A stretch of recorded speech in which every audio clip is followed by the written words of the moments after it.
You've been told that being polite makes you look weak, but the people who get the most respect are often the most polite. That contradiction is not random. It's a signal you've been misunderstanding something. Look at how people behave in real situations. Someone walks into a room. They greet people. They remember names. They say thank you.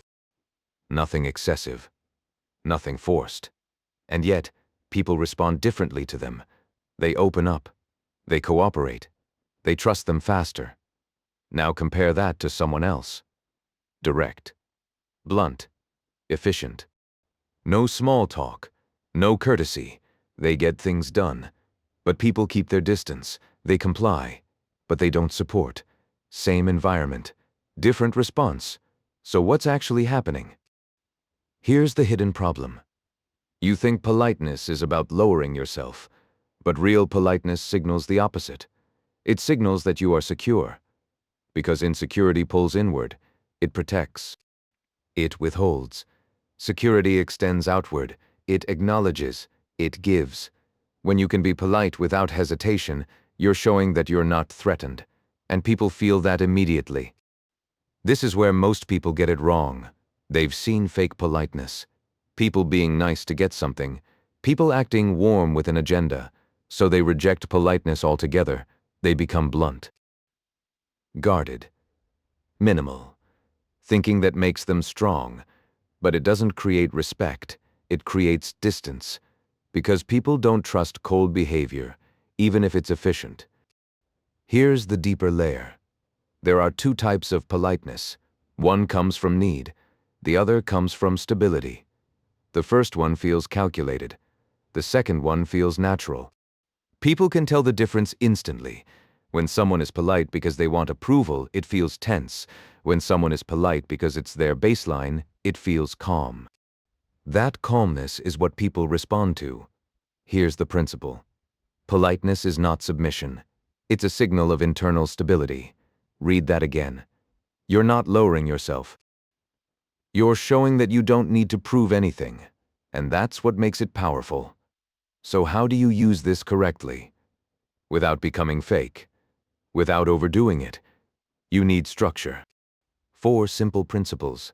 First, give respect without expecting a return. Most people treat politeness like a trade. They give it to get something back. Attention, approval, support. And people feel that. It makes the interaction heavy. Instead, remove the expectation. Say thank you because you mean it. Acknowledge people because you notice them. Not because you're tracking a return. That shift changes your energy completely. Second, treat people consistently. Many people adjust their behavior based on status. Warm to those above, cold to those below. That inconsistency breaks trust, because it reveals that your behavior is conditional. Instead, stay steady. Same tone. Same basic respect. Not exaggerated. Not performative. Just consistent. That signals clarity, and clarity builds trust. Third, focus on small actions.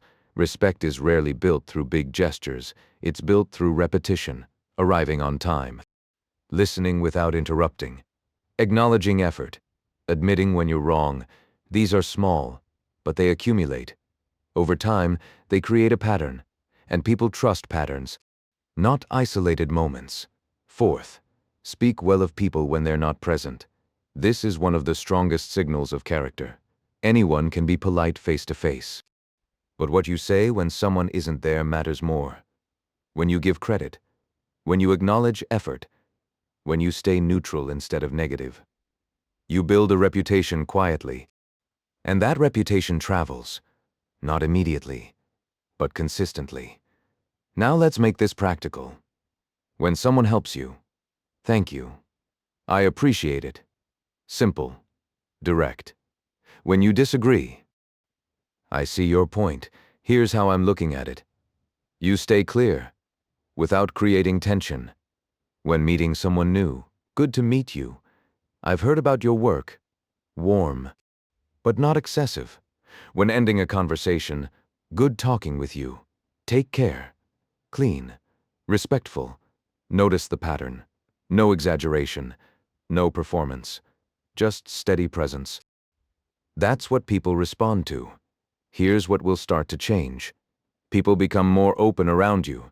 They share more. They cooperate more. Not because you pushed, but because you made the interaction easy. And ease creates trust. This is the part most people miss.